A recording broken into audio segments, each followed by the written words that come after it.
¿Qué tal? Muy buenas noches. Yo soy Mariana Hernández Carrillo y a nombre de Genaro Lozano te doy la bienvenida a Punto y Contrapunto. El Instituto Nacional de Acceso a la Información y Protección de Datos Personales, el INAI, aprobó por unanimidad presentar una acción de inconstitucionalidad en contra del Padrón Nacional de Usuarios de Telefonía Móvil por considerar que viola los derechos humanos de acceso a la información y de protección de datos personales. Se abre un nuevo frente para las reformas impulsadas por el gobierno federal. La medida cautelar por la que el INE pidió al presidente López Obrador abstenerse de hablar sobre las acciones de su gobierno ha tensado nuevamente la relación entre el Ejecutivo y el organismo autónomo.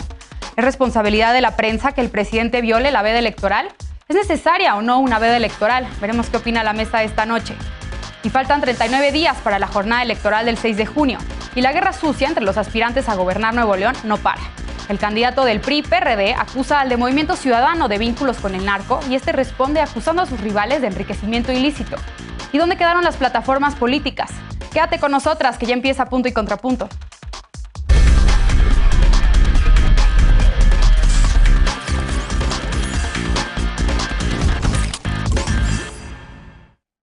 El Instituto Nacional de Transparencia, Acceso a la Información y Protección de Datos Personales, el INAI, presentará una acción de inconstitucionalidad contra la reforma a la Ley Federal de Telecomunicaciones y Radiodifusión. El Pleno del INAI aprobó por unanimidad llevar esta acción ante la Suprema Corte de Justicia de la Nación para frenar la creación del Padrón Nacional de Usuarios de Telefonía Móvil, conocido también como PANAUT, que entró en vigor el pasado 17 de abril. En la sesión se advirtió que este tipo de disposiciones afectan los derechos humanos, el acceso a la información pública y los programas de datos personales. La reforma establece que el PANAUT contendrá datos personales y biométricos de cada persona que registre una línea telefónica móvil. El Consejo Consultivo del INAI ya había exhortado al instituto para que presentara este recurso, tras considerar que el padrón viola el derecho a la presunción de inocencia y vulnera el derecho a la protección de datos personales. La semana pasada, al hacer una defensa del PANAUT, el presidente López Obrador dijo que el registro frenará delitos como la extorsión y el secuestro, y que solo incluirá la huella dactilar y no otros datos biométricos. Ayer, Presidencia de la República impugnó la suspensión provisional a esta reforma, que fue concedida por el juez Juan Pablo Gómez Fierro, que por cierto ya otorgó otras 34 suspensiones, mientras que el juez Rodrigo de la Pesa desechó otras 53, señalando que aún no se lleva a cabo ningún tipo de recolección de datos.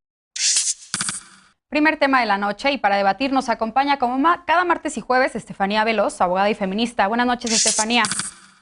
Buenas noches, Mariana. Buenas noches, compañeros, compañeras y compañeres. Bienvenida. También nos acompaña Alejandro Encinas, politólogo y simpatizante de la 4T. ¿Cómo estás, Alejandro? Bienvenido. Bien, un gusto saludarlas y saludarte, Luis. También Aurora Espina, investigadora y militante del Partido Acción Nacional. Buenas noches, Aurora. Buenas noches, un gusto estar con todos ustedes. Igualmente, y Luis Fernández, secretario nacional de Movimientos Sociales de Movimiento Ciudadano. Bienvenido, Luis, qué gusto tenerte de nuevo por acá. Muchísimas gracias por la invitación, Mariana. Hola, Estefanía, Alejandro y Aurora. Bien, pues primer tema de la noche. A ver, empiezo contigo, Estefanía. Retomamos el tema del llamado padrón de celulares, ahora por esta decisión aprobada por unanimidad en el INAI, para presentar esta acción de inconstitucionalidad ante la Suprema Corte de Justicia. Ya se veía venir desde que se aprobó esta reforma para iniciar la creación de este padrón. Algunas acciones de inconstitucionalidad acompañadas de algunos amparos que ya han sido concedidos. Pero ¿cómo estás viendo tú esta decisión del INAI para presentarla ya formalmente? Sí, yo creo que, como habíamos dicho en esta mesa, iba a tener demasiadas implicaciones y tenía muchas aristas, efectivamente las que tenían que ver pues con seguridad y que tenían un enfoque distinto también en ese sentido.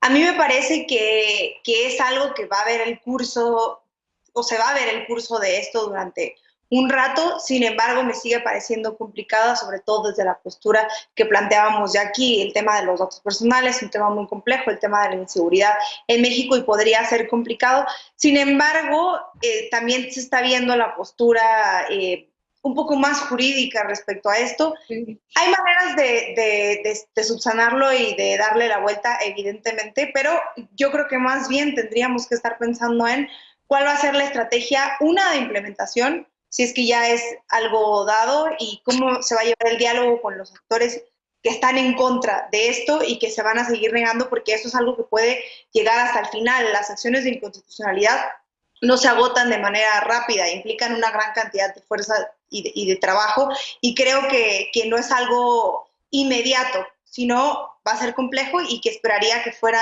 ya no tanto una discusión en una suerte de nicho, sino algo que tenga que ver con información sobre este tema más amplia, que llegue a otros sectores de la población para que pueda concientizarse al respecto. Yo creo que además de este emprendimiento jurídico al respecto, pues también tendría que haber una suerte de argumentos mucho más sólidos que puedan hacer que se empatice al respecto. Yo entiendo que eso es algo de lo que no vamos a terminar de hablar en un cierto tiempo, pero pues creo que sí se le está invirtiendo demasiada estrategia para que se caiga desde arriba, ¿no? Bien, Luis, ¿tú coincides con Estefanía o celebras esta decisión del INAI para presentar esta acción de inconstitucionalidad ante la Suprema Corte? ¿Qué escenarios podemos esperar de esta aparente lucha entre el Poder Ejecutivo y el Poder Judicial precisamente para frenar y avanzar, por otro lado, la creación de este padrón? Mira, Mariana, la verdad yo sí reconozco personalmente al INAI, a todos los comisionados del Instituto Nacional de Acceso a la Información y Transparencia, era el último órgano o el último instituto que faltaba de los que están facultados en la Constitución para meter acciones de inconstitucionalidad. Reconozco al instituto porque esta ley, como otras que ha presentado Morena recientemente en el Congreso, son violatorias de la Constitución. En este caso, del tema de datos personales para los usuarios de telefonía celulares. Imagínense los usuarios que nos están escuchando que a la hora de comprar un celular o de comprar un chip o tener un nuevo número, que tengas que entregar, que tengas que poner tu iris, tu huella digital, tus datos faciales y que todo eso se quede en una base de datos que no sabes exactamente quién y cómo va a administrar. El fin puede ser loable para evitar los temas para evitar la delincuencia organizada o para poder generar más insumos o tener más instrumentos de investigación. Pero no es ahí donde yo creo que tiene que estar la atención para poder resolver los temas de inseguridad que están en este país. Creo que si esa es una prioridad del Estado mexicano, tendría que estar la atención primero en arreglar la Fiscalía General de la República, en arreglar los procesos, los procesos de denuncia en los ministerios públicos del país, fortalecer las policías de investigación. Creo que tendríamos que estar concentrando primero muchos más esfuerzos en policía de investigación capaz de investigar casos de extorsión, casos de secuestro u otros delitos, en lugar de enfocarnos en un padrón o en una base de datos que en una administración pública, en este caso la del gobierno actual, y yo creo que también los gobiernos anteriores, no hubieran tenido y no tienen la capacidad de administrar ni de garantizar todos los esquemas de seguridad. Regreso al punto de la inconstitucionalidad. En este caso, desde el INAI, que era el último órgano que faltaba, pero debe de preocuparnos que no solamente es este órgano que ha presentado acciones de inconstitucionalidad, prácticamente son casi todos los que establece el artículo 105 de la Constitución. La Cámara de Senadores contra distintas normativas, la Cámara de Diputados, está el tema de fideicomisos, la Ley de Industria Eléctrica, Ley de Hidrocarburos, entre otras, que se están yendo al Poder Judicial de la Federación para que se resuelvan desde allá.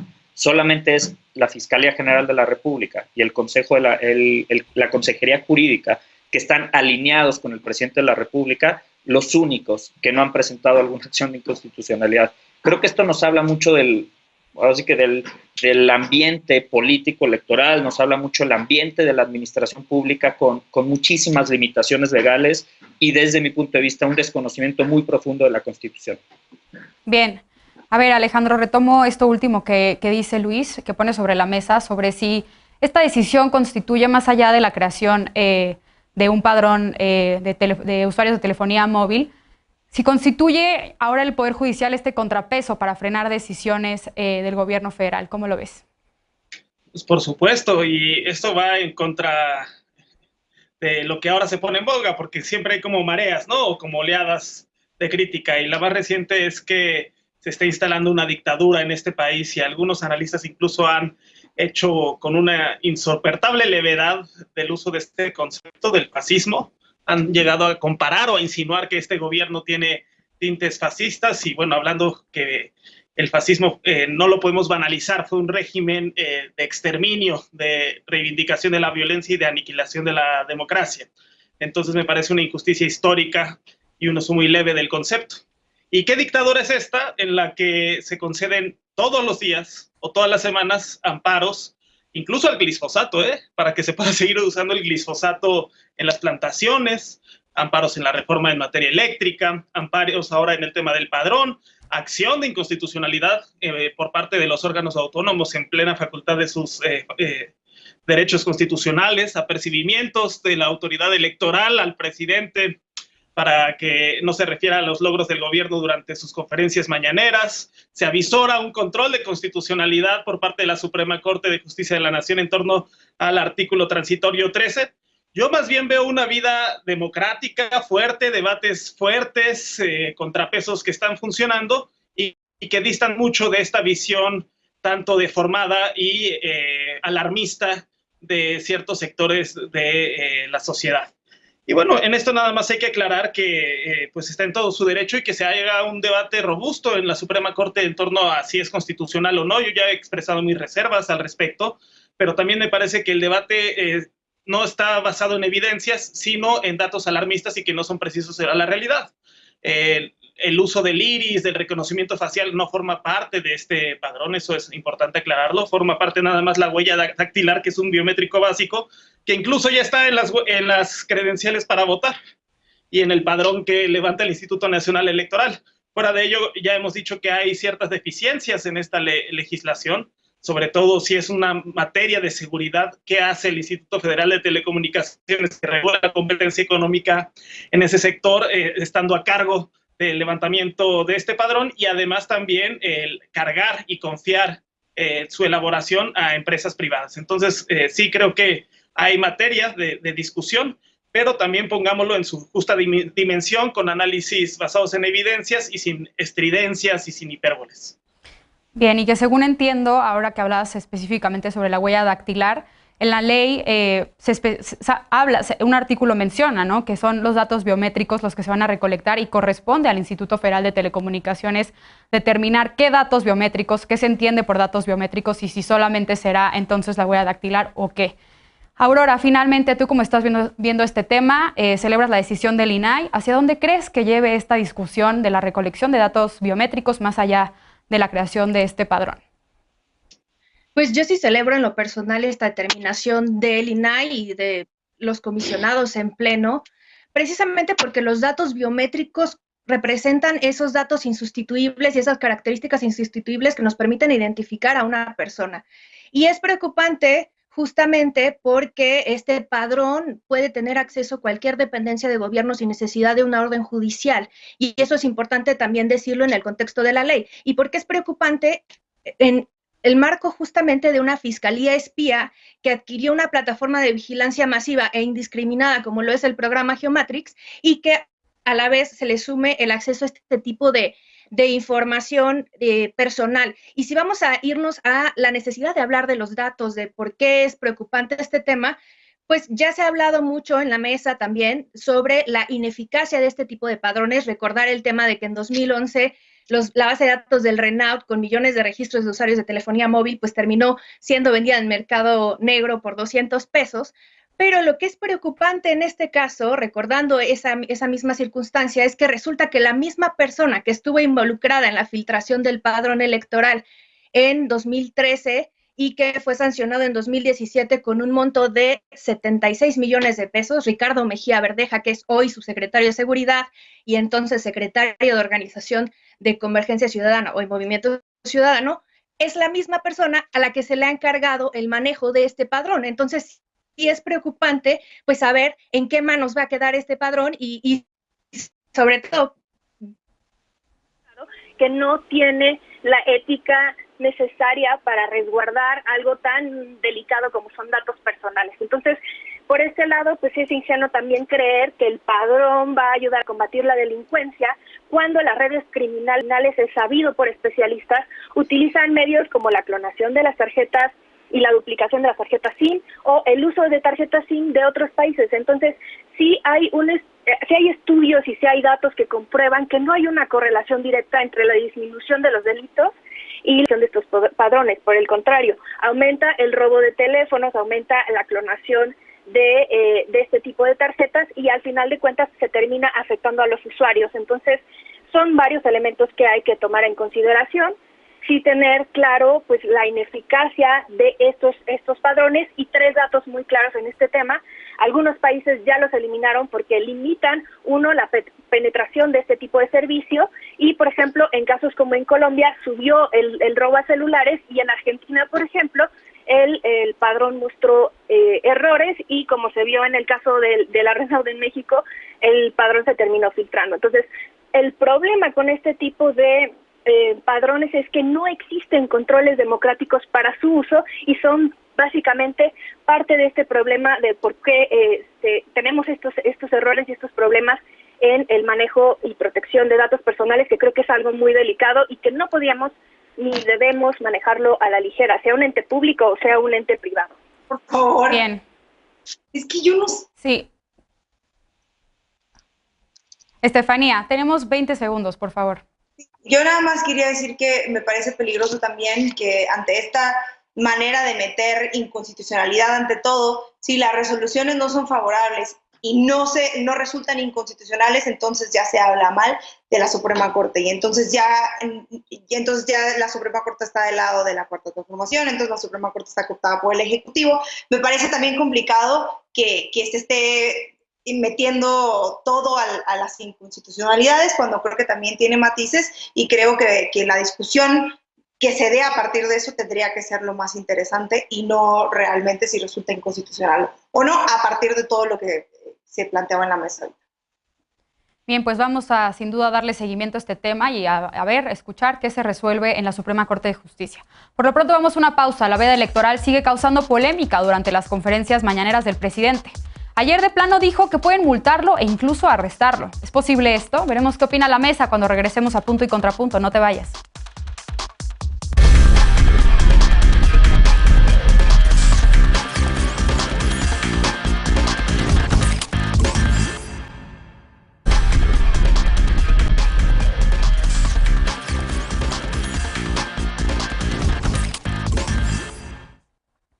Regresamos a Punto y Contrapunto. Desde el inicio de su mandato, la relación entre el presidente López Obrador y el Instituto Nacional Electoral ha sido compleja.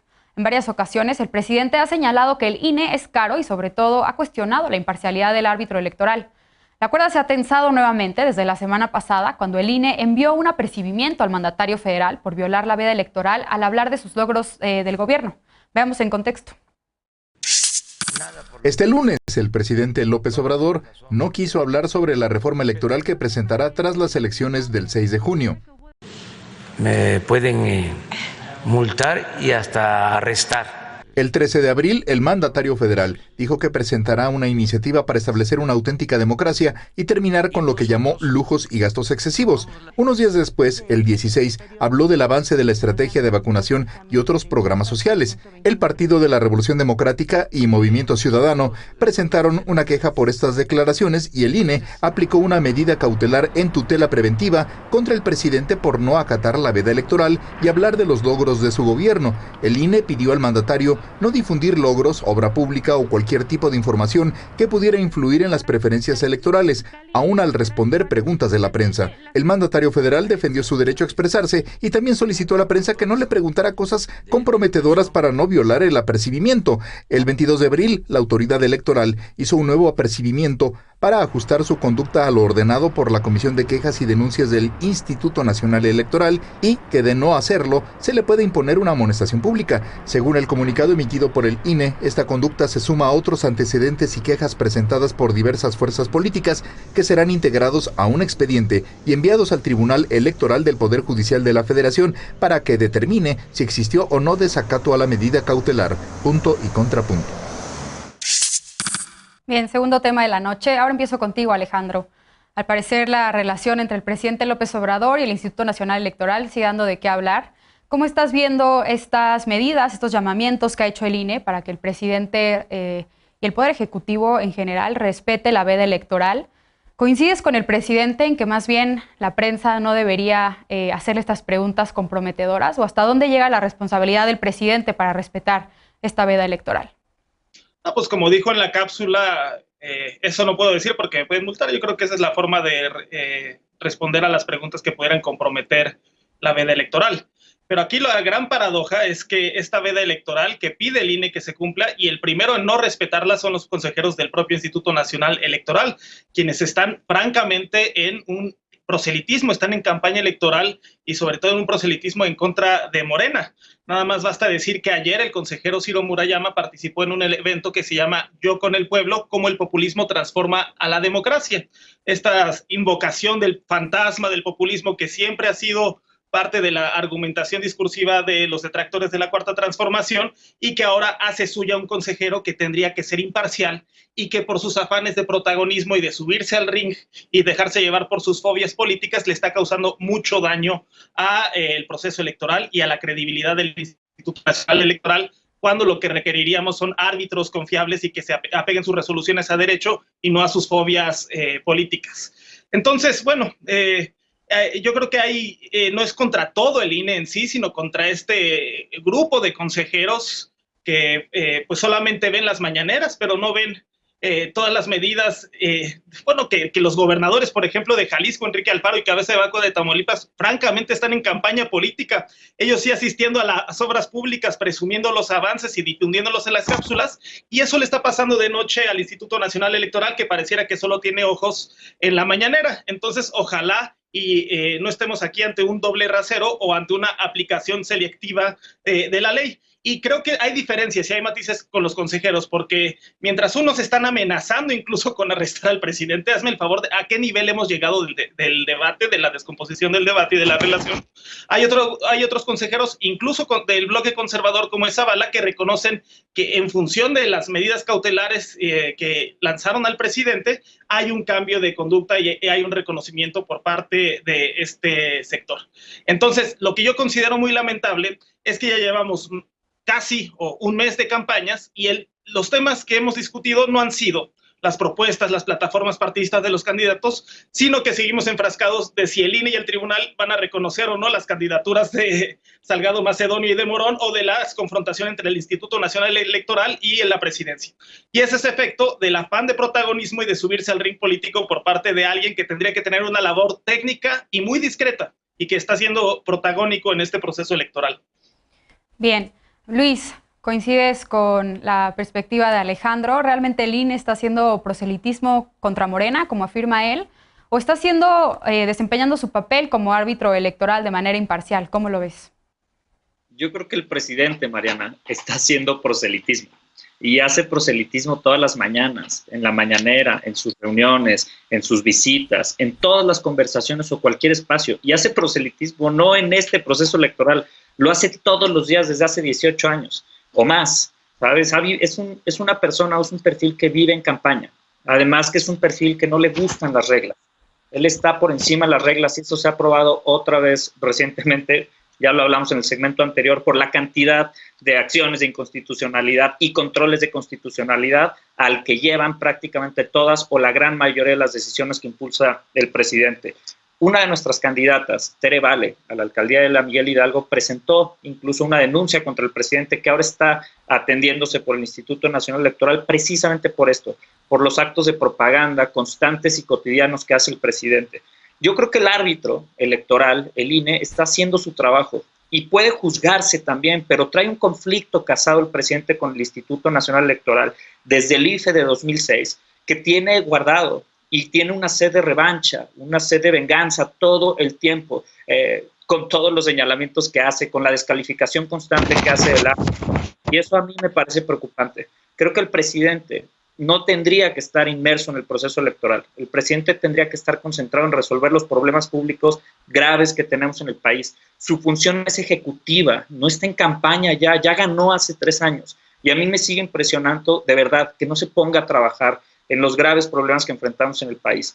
Ya hemos dicho aquí en muchísimas ocasiones, tenemos 10 millones más de pobres por la pandemia, tenemos una fiscalía que no logra garantizar el acceso a la justicia a las personas en el país, seguimos con incrementos en los principales delitos del país y el presidente está clavado en la campaña, protegiendo a personas que quiere llevar a las candidaturas, que hoy ya el Tribunal Electoral les dijo, al menos en el caso de Félix Salgado, que no va, y el presidente sigue y sigue. Yo sí espero que el árbitro electoral sea mucho más fuerte, sea mucho más reacio en nuestro proceso democrático y como dice Alejandro, en esto sí coincido con él, debería estar sancionando a todos los actores políticos, todos los actores políticos que tengan acciones de esta naturaleza. Sí. Aurora, ¿Tú cómo lo estás viendo? ¿El INE está siendo imparcial? También, además de este tema, el presidente López Obrador y otros actores políticos de Morena han promovido la idea de una posible reforma electoral después de las elecciones. ¿Tú ves esto oportuno? A ver, primero creo que hay que dejar claro que esta actitud de Morena y del propio presidente López Obrador es un eje conductual de mentir, provocar y victimizarse. Y ahora este intento de, entonces vamos a reformar el INE porque no nos está funcionando con las propias reglas que ya estaban establecidas y que aún teniendo la mayoría legislativa en el Congreso de la Unión, no tuvimos la capacidad de hacer modificaciones a las leyes electorales, si acaso se quería decir. Ahora, se dice que hay este proselitismo del INE a favor de o en contra de los candidatos de Morena, cuando pues entonces lo que está haciendo el INE es castigar el constante incumplimiento de normas electorales de los propios candidatos de Morena, y aparte, en este caso, del propio presidente, que incumple con lo que establece el artículo 41 constitucional, que dice que durante todo el tiempo de las campañas electorales federales y locales y hasta la conclusión de la respectiva jornada comicial o la jornada electoral, deberá suspenderse la difusión en los medios de comunicación social de toda propaganda gubernamental, y también el artículo 134 que obliga a cualquier funcionario público a no interferir en un proceso electoral y ser imparcial con los recursos públicos que estén bajo su responsabilidad. Yo en este caso creo que voy de acuerdo con lo que se ha comentado, de que si es así, que se castigue a todos los que incumplen con esta norma, pero sí el tema de que te castigue la autoridad o el árbitro electoral porque estás incumpliendo una norma, pues y tomarlo como un castigo personal, pues ahí sí se me hace como muy incongruente de su parte. Y al final, también retomando lo que mencionó la consejera Zavala, a ver, primero, esto es un apercibimiento, después viene una amonestación pública en caso de que se siga incumpliendo con esto, y lo que también está estipulado en la legislación es que luego viene una multa que puede ser graduada, ¿no? Hay un mínimo de 50 salarios mínimos, un máximo de 5,000 minisalarios, y la última medida de apremio es el tema de llegar como máximo al arresto de 36 horas. No es que se le esté diciendo al presidente que se le va a arrestar, pero bueno, como lo de él es mentir, provocar y victimizarse, pues veo obvio que el argumento sea me van a meter a la cárcel, y más bien dicho, lo que hay que pedir es que cumpla con esa norma. No es tan difícil pedirle que cumpla con la norma electoral y ver que las autoridades electorales vigilen el cumplimiento de esta norma. Creo que no es sencillo, y lo que sí es escandaloso es que se siga atacando al árbitro y a la autoridad electoral en pleno proceso electoral. Estefanía, contrapunto.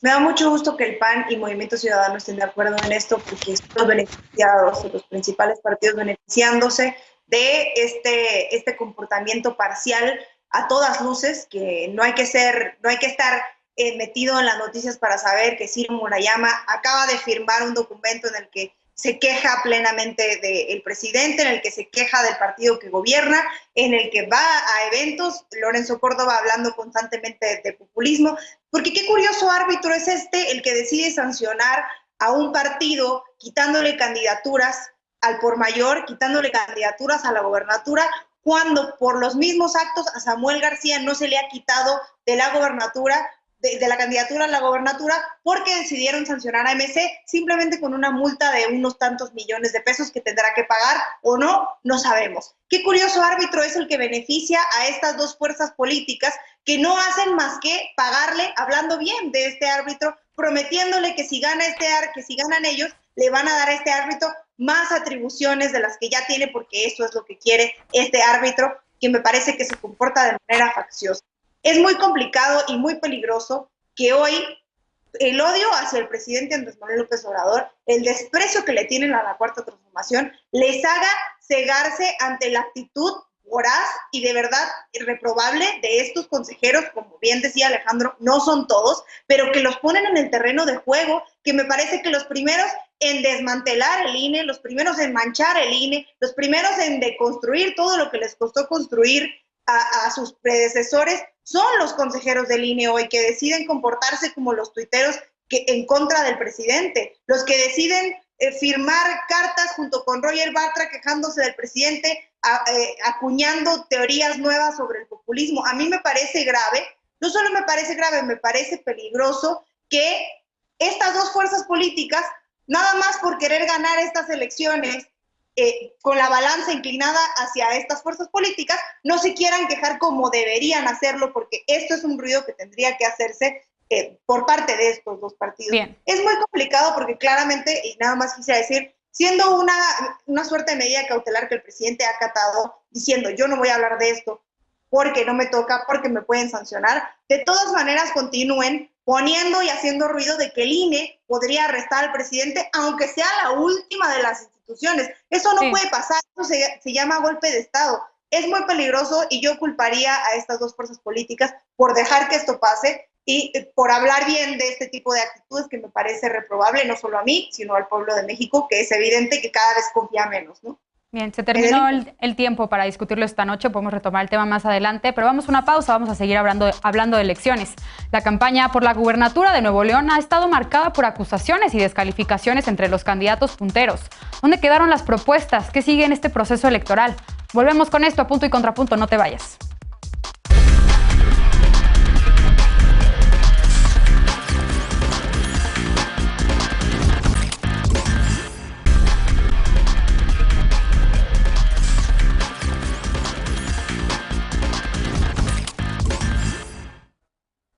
Estamos de regreso en Punto y Contrapunto. Las campañas electorales para gobernar Nuevo León se han caracterizado por diversas acusaciones y ataques entre la candidata y los candidatos punteros. Señalamientos por vínculos con el narcotráfico, por enriquecimiento ilícito, por solapar actos delictivos. ¿Qué está pasando en la entidad? ¿Quién o quiénes ganan con la guerra sucia? Veamos en contexto.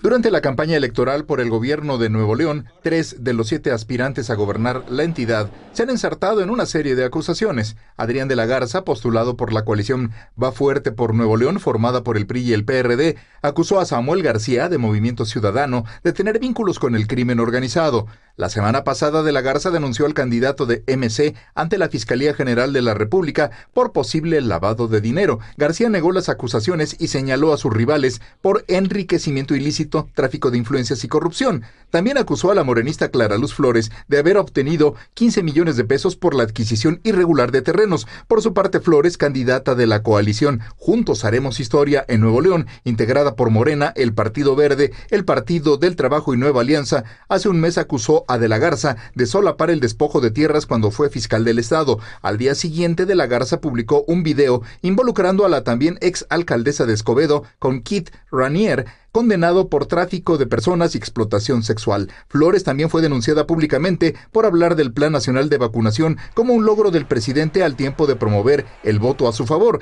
Este fin de semana, Flores publicó un video donde se disculpó por haber mentido y dijo que es injusto y cobarde que la quieran hacer cargar con los delitos de una persona que ya está en la cárcel. Punto y Contrapunto. Último tema de la noche. Empiezo contigo ahora, Luis. Tú estás en Movimiento Ciudadano. ¿Qué está pasando en las candidaturas en Nuevo León? ¿Qué opinión te merecen toda esta serie de ataques y de acusaciones que se han hecho entre los candidatos de un lado hacia otro? Mira, Mariana, la verdad me preocupa mucho la dinámica democrática o antidemocrática de distintos personajes, el uso de las instituciones públicas para poder acceder a cierta información y generar acusaciones sin fundamento o acusaciones en medio de un proceso electoral que claramente tiene fines electorales de cualquiera de los bandos. Creo que sí hay que hacer un llamado como ciudadanos, como perfiles, a todos los actores políticos para que el debate se concentre en las ideas, para que el debate se concentre en las propuestas y en las ideas que pueden resolver los problemas de Nuevo León a secas. Enfrascarse en un proceso porque se va perdiendo en las encuestas o porque los candidatos de Morena y del PRI sienten que van perdiendo y que de repente salgan con una guerra sucia, me parece la verdad bastante lamentable. Que venga una respuesta de la misma naturaleza me parece también antidemocrático. Creo que vale la pena que pongamos sobre la mesa las cartas y sepamos que al menos en este proceso los que más pierden, iniciando con la pregunta a la que haces referencia, quienes pierden son los neoleonenses con un proceso democrático de esta naturaleza. Veamos a nuestros candidatos fuertes, veamos las propuestas, revisemos la plataforma de Samuel, que es extraordinaria, la propuesta de Luis Donaldo Colosio en Monterrey y de toda la zona metropolitana que está ganando Movimiento Ciudadano y que está ganando por creces. Vamos arriba de la encuesta que más abajo nos pone, vamos 5 puntos de ventaja contra el segundo lugar.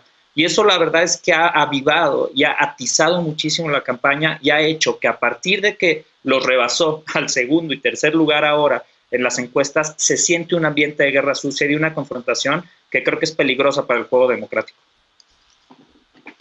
Estefanía, adelante. Fíjate que el spot de Luis ahorita está mucho mejor que los que he visto de Movimiento Ciudadano en Nuevo León, porque de verdad que sí, que faltan propuestas y efectivamente tendrían que estar hablando de que van arriba en las encuestas. A mí hay algo curioso, que me parece curioso en Movimiento Ciudadano, y es que en otros partidos se cuestiona figuras o se cuestiona candidaturas que eligieron las dirigencias, como es en Morena.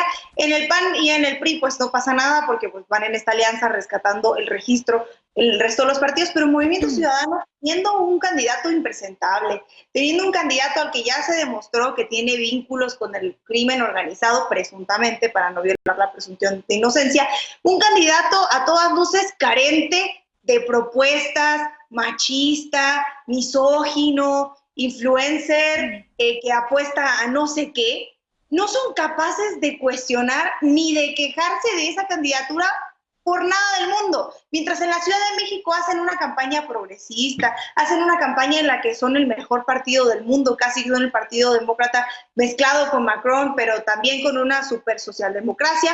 En Monterrey se quedan callados, igual que en Jalisco, porque saben que son candidaturas que pueden ganar, y no dicen absolutamente nada de lo penosos que son sus candidatos. El hecho de que la ciudadanía de los neololenses pierdan es porque Movimiento Ciudadano decidió poner a ese candidato que pudo haber quitado hace mucho tiempo, pero fue el candidato que puso. A ver, es cierto que estamos en una elección, es cierto que hay guerra sucia, es cierto que todos se van a culpar de muchas cosas, pero también es cierto que, así como el INE ha beneficiado a Samuel García, Movimiento Ciudadano no ha dicho absolutamente nada de ese candidato que tiene, a quien muchas cosas hay que cuestionarle. Y creo que si Samuel García llegara a ganar esa elección, y lo digo como ciudadana y no como militante de ningún partido, y se le demuestran todos estos nexos con el narcotráfico, y se le demuestra que recibió dinero que no debió haber recibido, que la declaración de gastos que hizo en el INE o el recibo de gastos que hizo en el INE era opaco, sí. Movimiento Ciudadano tendría que salir a decir: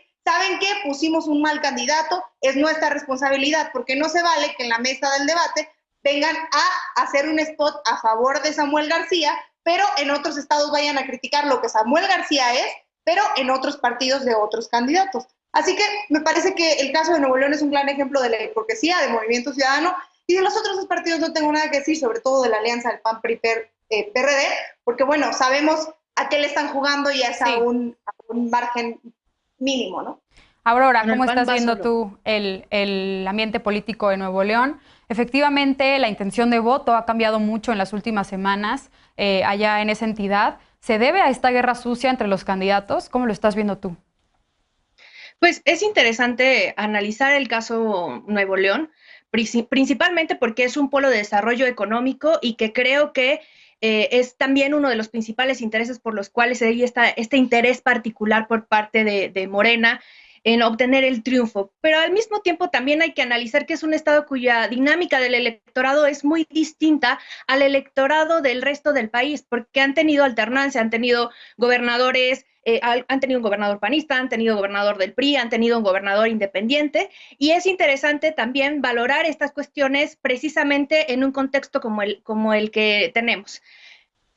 Es interesante analizar también que la cuestión de las preferencias que tiene Samuel García no son tanto porque tenga las mejores propuestas, sino más bien porque él ha sabido vender una narrativa de que él es el que representa una alternativa efectiva para acabar con la vieja clase política. Eso es interesante en esta lectura. Y dentro de lo penoso de esta contienda, que se ha ido centrando en un tema de dimes y diretes, y más bien dicho de acusaciones entre los candidatos, hay que destacar pues lo penoso que es también esta utilización del poder político, o del aparato político más bien dicho, por parte de Adrián de la Garza Santos, para ir haciendo las distinciones entre los candidatos. Entonces, esta se ha distinguido por ser una campaña de cero propuesta, cero plataforma, y más bien dicho de escándalos. Y creo que en este contexto pierde México, pierde la democracia y pierden los neololenses. Entonces, creo que es momento de que la ciudadanía tenga presente una opción pues más realista y sensata ante un contexto como el que nos estamos encontrando en este proceso electoral en particular, y creo que es importante pues que se centre en esta cuestión de las ideas. Me parece completamente penoso que un proceso tan importante como es la elección de quien te representa en el ejecutivo de tu estado, pues se reduzca a esta serie de dimes y diretes. Sí, Alejandro, una campaña de 0 propuestas, dice Aurora. ¿Tú coincides con esta perspectiva? ¿Qué esperar a 39 días ya de la contienda, de la jornada electoral, el 6 de junio? Sí, coincido con Aurora. Yo creo que Nuevo León es un caso paradigmático de guerra sucia, y es muy interesante porque las principales destinatarios de la guerra sucia han sido Clara Luz Flores y Samuel García. A ambos se les filtró videos, a la primera apareciendo con Kate Raniere, al segundo en una fiesta familiar durante su infancia. No tenía responsabilidad de eso, evidentemente era menor de edad, con líderes de cárteles de drogas y con familiares que están metidos en eso, como el June, ¿no? Lo que tienen en común las reacciones es que ambos habían dicho, Clara Luz, que no conocía a Raniere, y el de Movimiento Ciudadano, que tampoco conocía a estas delincuentes confesos.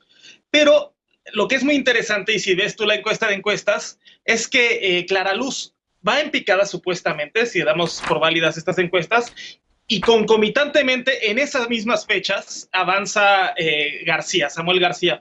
Entonces aquí habría que explicarse por qué en un caso funcionó aparentemente la guerra sucia, tan es así que tardíamente Clara Luz sale a pedir unas disculpas diciendo que va a volver a levantarse, y en otro caso, lejos de afectar la guerra sucia, pareciera que le está beneficiando, y en un repunte Samuel García. Bueno, los neoleoneses ya tropezaron con el Bronco en la ocasión pasada, y pues esperemos que en esta ocasión no se repita como una farsa aquella jornada electoral. Bien, pues Luis, por alusiones personales, si quieres concluir con el debate. Sí, muchísimas gracias, Mariana. A ver, nada más decirle también a las personas que nos escuchan, lo más que van a escuchar en este caso de Samuel, después de este proceso electoral y en una lucha campal, es que es superficial, es que está hecho memes, entre otro tipo de discusiones o argumentos muy superficiales. A los personajes con los que está compitiendo los están tildando de corruptos, los están tildando de mentirosos, y creo que es preocupante también, insisto, que en una guerra sucia nos enfrasquemos en esto. Hago una invitación a los neolenses, revisen las plataformas de todos y de todas nuestras candidaturas y verán que la mejor opción para la zona aledaña o la metropolitana de Monterrey es Movimiento Ciudadano. Bien, pues estaremos desde luego atentas al proceso electoral, ya a poco más de un mes de que sea la jornada electoral. Vamos a un corte y regresamos ya para despedirnos con la paparrucha de esta noche. No te vayas.